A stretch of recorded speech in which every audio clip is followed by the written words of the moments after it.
Hey everybody, welcome to this week's Chuck Chat. And I've got Taylor with me again, who's always Hi, got a Chuck. smile. Yes. And so this week's topic, I want to talk about the power of positivity. Last week we talked about avoiding depression, all the tough things everybody's going through with COVID, elections, the world's crazy right now, everything we're doing.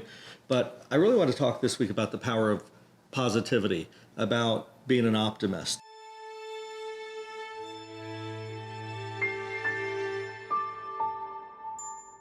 Everybody always tells me, Chuck, you're an optimist. You always look at, like if I see 50% chance of rain, I'm like, well, it's likely going to be sunny. We got 50% chance it's going to be sunny. Yeah. And how important positive thinking is, that it's like if you look at all the athletes through time and you see an athlete have a bad day, whether it's Tiger Woods, he doesn't get at the end of the day and go, oh man, I suck. Mm-hmm. He gets at the end of the day and says, I missed that putt on 3. I was off of my line a little bit. Or, Michael Jordan, I just didn't quite lay up at the right moment. It's never a criticism of that they're not good, they're not negative, they're not down on themselves. And, I find that important with business. I'm always looking to the brighter side of things. Positive thinking that what am I going to do? How am I going to get through this in a positive way? We've talked a lot about you get knocked down, you pull yourself up, you get up again. But it's so important to be positive. And there are so many people who want to knock you off positivity too and be negative. Yeah, it's true. Well, and I think being positive doesn't have to be being unrealistic. I think sometimes being positive is saying, this was a bad day. Tomorrow's another day, accepting how the situation is right now, but looking towards the future. And, saying tomorrow is probably going to be a hard day, but we'll get through it. And I think that's also a sense of positivity. It's choosing not to be defeated by hard times. And like today, I got my hair cut. Hopefully it looks good. But I got my hair cut, and I got in last night at 3 o'clock in the morning from California, and I heading to the office at 8 o'clock this morning, and my schedule is boom, boom, boom, boom, boom all day today, and we've got meetings in Longboat Key shortly that we've got to drive for 2 hours. And my hairstylist was saying to me, you don't get a break at all. I'm like, hey, I'm looking forward to tonight when I get to have a drink. I mean, it's looking at the positive side of things. The small things. I enjoy what I do, but it's saying, like I told her, I said, well, tonight I'm going to get a couple hours free from 8 to 10. And so, that's the positive side of it, not going, oh, my day stinks. I got to do this. I got to do this. Find out what is good about it and focus on that. Yeah. And the one thing too, that's people. It's being around the people who are positive, because if you get around a negative person, you can get negative. It is contagious. Both positivity and negativity are both contagious. And that's the old saying, surround yourself with the people you want to be like. That's just very true. You can get caught up with a negative person. Life sucks. This stinks. World's never going to get better. And you're like, yeah, it stinks. And you commiserate with each other. And then you're both terrible people. Nobody wants to be around you. Versus, I remember Zig Ziglar had a saying. People would say to him, how's your day going, Zig? And he'd say, it's going really good, but it's going to get better. And it makes you smile. You think, I had a teacher who used to always say, make a great day. And I loved that because it was a positive spin and kind of a call to action that I think our mindset does influence how we act. If we, say this is not a good day, we won't achieve the things. I love that everybody in our office kind of gets frustrated sometimes because Chuck will say, oh no, we'll have this project done in an unrealistic timeline sometimes, but you're very optimistic. We're gonna get it done.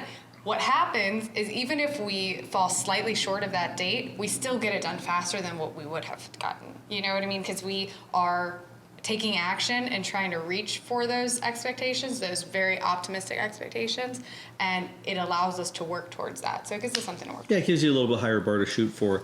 There's 3 sides of the scale. There's negative, or you're pessimistic. You're realistic in the center, and then maybe you're positive or optimistic on this end. And I will absolutely say I always lean toward optimism. You're optimistic. I remember when I used to build drugstores, just like you just said, the real estate director would say, when's that store going to be open? I'm like, we're going to get it open in November. He's like, Chuck, are you sure? Yeah, we're going to get it. I'm pushing everybody. We're going to get it open in November.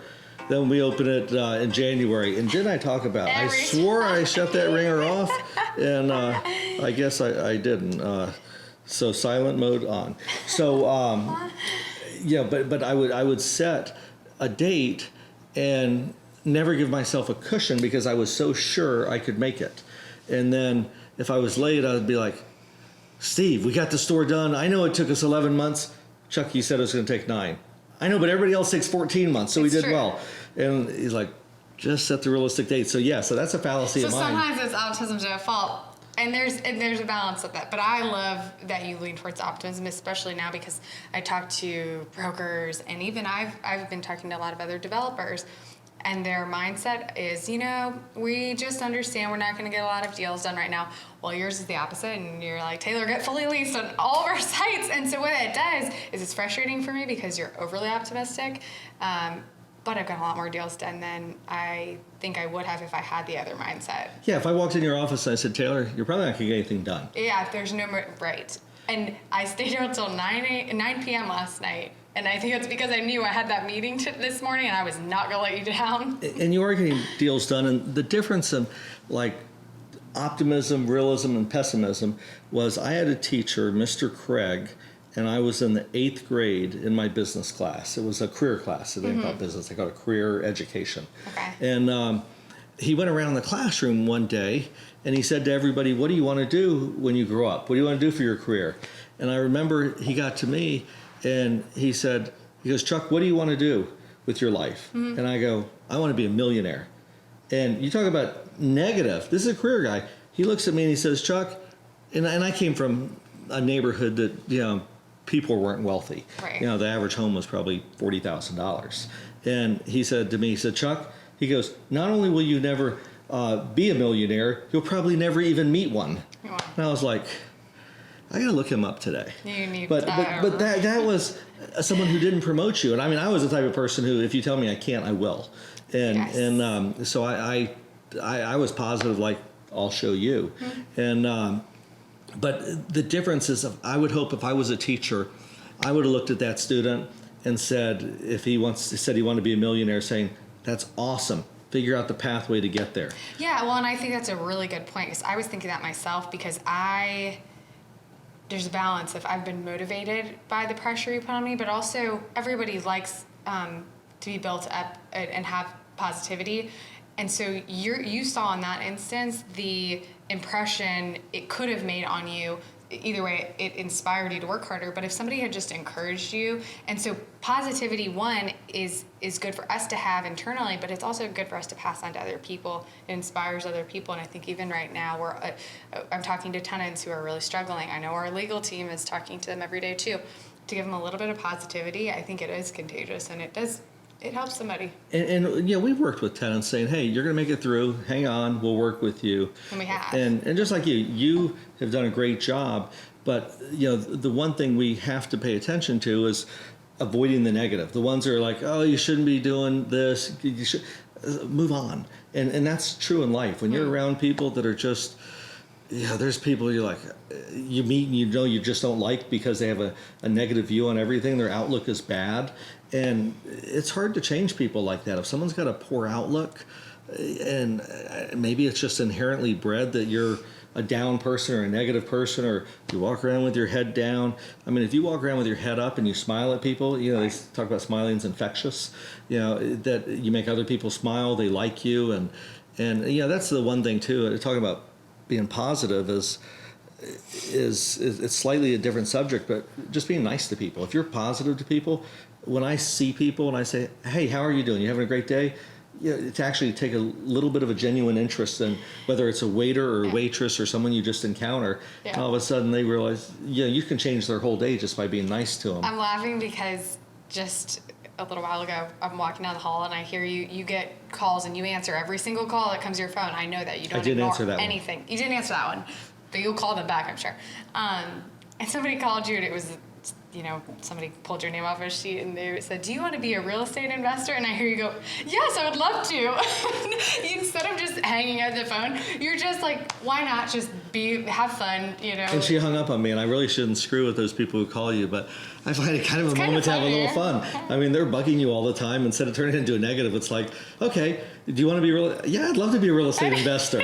And then all of a sudden, I don't know why she hung up on me. Well, but my point on that is I kind of laughed in the hall because I was like, you get those annoying calls, you've got enough on your plate right now, but you just took the call with a smile and just laughed at it. So yeah, I want to do this because I am a positive person. I've sometimes gotten criticism during tough times about being optimistic, and it's a fuel. It's a fuel that drives you. And it was like last night. We were flying back on the plane, and there was me and 3 of my buddies coming back. We were getting ready for the Ferrari race in California, and we watched 2 movies, and it was 1 o'clock in the morning, and we still had an hour to go. And it was 5 hours back. It was just a long day, and all of a sudden I turned all the lights on the plane. I turned up a bunch of loud dance music. I said, "The party starts now." They're like, "It's 1 o'clock in the morning." I'm like, "We got an hour to kill. Let's have fun." And we ended up, believe it or not, playing a bunch of Christian songs. We were like, "Name that tune." And because Justin was with me, and he played his favorite music, which was hardcore rock Christian music. And I hadn't really heard hardcore rock, like AC/DC, but Christian. And then I go to Josh Groban, and we're like, "Name that tune." But it's funny because Onofrio, he's like, "Chuck, you're too much." And I'm like, "You gotta have fun. What are we gonna do with this hour? Let's enjoy it." I agree. And it's do some TikTok dances. I know, and I'm not that good at that. I got one good one on there. It's not that good, but no, it's taking time to have fun, be positive. We said before, the sun will come up tomorrow, but it's like today. I'm looking at back to back stuff, and it's the hand you're dealt. You got to play the hand you're dealt with, and but you've got to take things in an optimistic, positive way, and then you can walk out with a smile. I mean, there's a lot to do right now. It's funny. I always say it's in good times you work hard. In bad times you work harder. Mm-hmm. But if you want to be successful, you're always going to work hard. I play hard, but I even work while I'm playing hard. It's like even when I'm driving cars, I get out of the car, the first thing I do is I walk over, I put my hat on, I look at my phone, I answer my emails, and try to make phone calls if I have time to, and then back in, and trying to find. It's hard for me to find a good balance of work and play because my entire life I've just worked nonstop, and the first hobby I've ever gotten, I love doing it. It's a lot of fun, and it's motivating, and that's the other thing too is even in the car racing, it's in life, it's in career, it's in making money, is to be supportive of the others. Like right now, I'm out racing with a bunch of guys who are all very good. Mm-hmm. When a guy gets off the track and he does a better time than me, I'm like, not like, "Oh, man, you suck." No, I'm more like, "Man, great job, Justin. You're freaking knocking up some great times." Yeah. And actually to be happy for someone that they've done well. I hate it when people see someone who's done well and they dislike you for it. So you have 2 ways of thinking. You can either admire what they've done and be inspired to do that. These people, if you didn't have good examples, you wouldn't know where to go. Absolutely. And so like when I see people who are very, very successful, I get inspired by them. Mm-hmm. Like I was talking to some guys yesterday who own, 5, 6, 7 of the most luxurious hotels in the world. Yeah. And, we're building a luxury hotel, and I was inspired to actually talk to them for a while and hear what they do to be the best. And I can do that and get motivated that I could do the same type of thing. But if I'm in a race and someone beats me, I'm not going to be like, jerk. You need to be like, hey, congratulations, and be happy for them. Mm-hmm. And once again, that's part of being positive because like I was leaning over Justin's shoulder yesterday because he's getting better lap time than me, and we're watching on the computer, and I said, "You're doing great." I said, "I want to look to see what you're doing better than me so I can do the same thing you're doing." And so I was actually paying attention to what he was doing. Learn from it. Yeah, you mimic people. And there's an old thing in sales that people will copy what you do. Like if I rub my chin and do this, in a moment later people do that. But that's how you connect with people, but that's also how you become successful, is you mimic successful people's behavior. That's very true. I can attest to that. I always said you, Amy Schumann, Alexi, I learned how to work hard through the people that I was with, and you guys definitely influenced me even without realizing it. When you're surrounded by those types of people, you do adapt to their personalities. So if you're around lazy people, you do develop lazy habits. So I know. When I get around, I'm like, whenever I travel with people and I'm always like up early, it's like, oh gosh. Like yesterday, I went to breakfast 7 a.m. by myself, and there was 10 of us, and I'm texting everybody, does anybody want to have breakfast?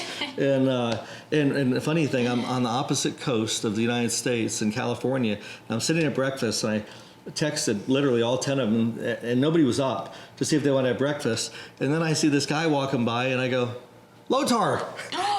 And I'm out of California at Pebble Beach. And he looks at me, and I go, come have breakfast with me. And he came up there, and we had breakfast together.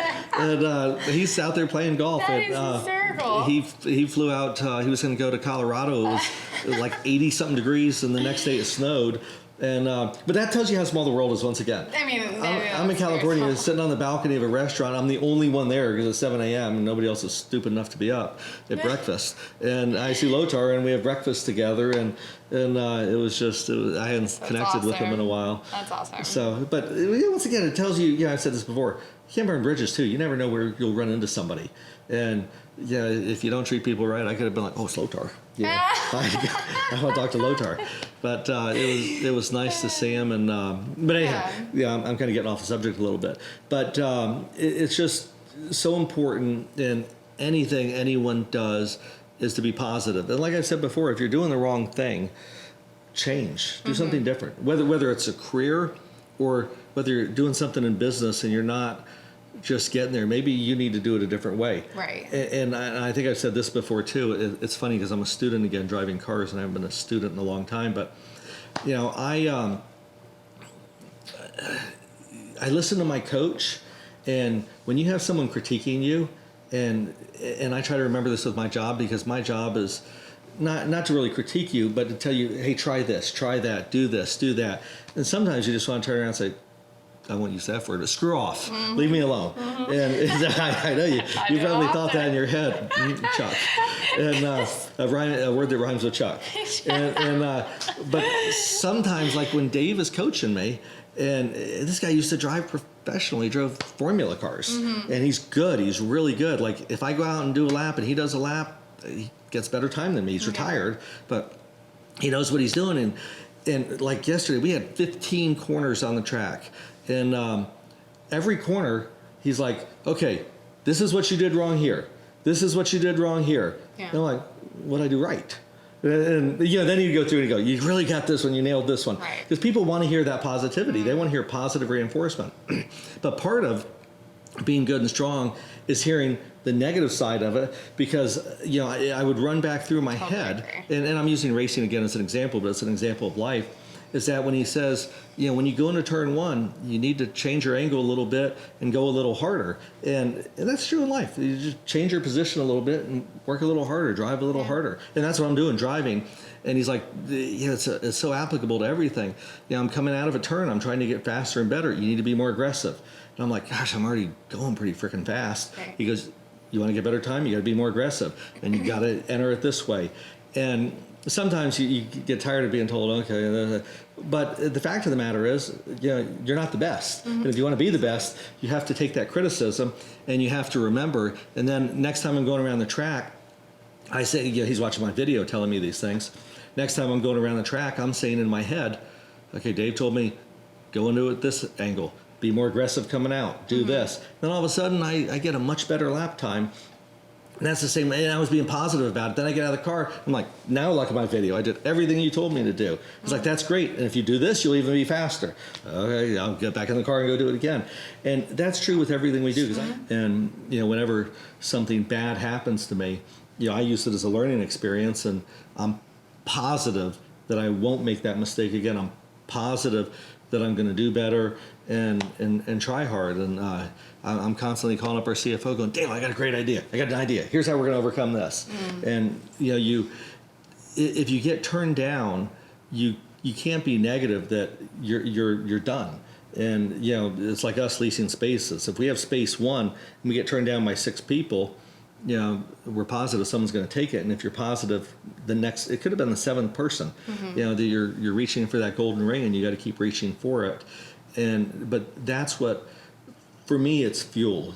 Positivity is fuel, optimism is fuel, and you never give up.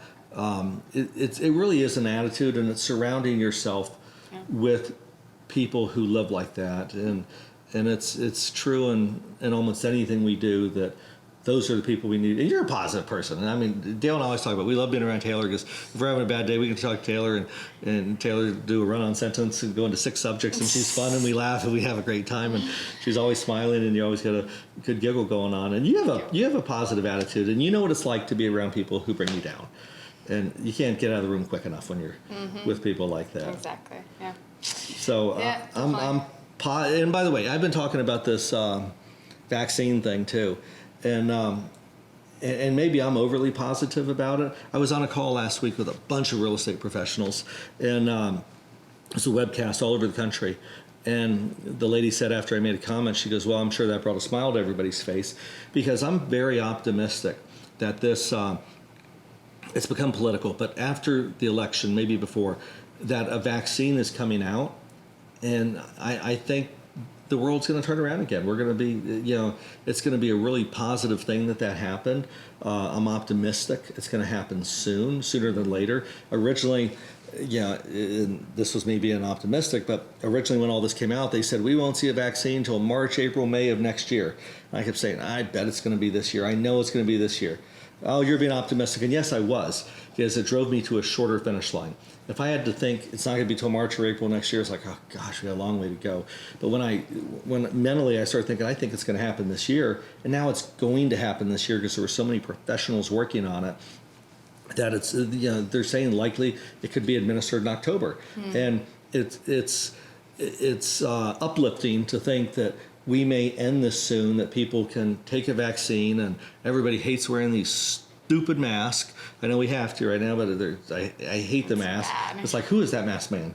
And but I'm optimistic that we're going to have a vaccine soon. The world's going to get back to normal. I'm positive of it, speaking of positivity. And I'm just telling everybody, the positive thinking, you go a week and convince yourself that every day I'm going to be in a good mood. And at the moment I'm not in a good mood, I'm going to look forward to when I'm going to be in a good mood shortly. I'm dealing with a tough situation, but hey, I'm going to have a great dinner tonight. I'm going to have a great time this evening. I'm looking for Friday. Friday's going to be fun. I'm going to the beach Saturday. If you're optimistic and positive about what's going to happen, it'll make you happier. And truly, that's what it comes down to is, do you want to be happy, or do you want to be sad and depressed and negative? And it's a choice. Yeah, definitely is. It's a choice we make, and I know you choose to be happy. Yeah, I do. So until next week, thanks for joining us. Have a happy, optimistic, positive week.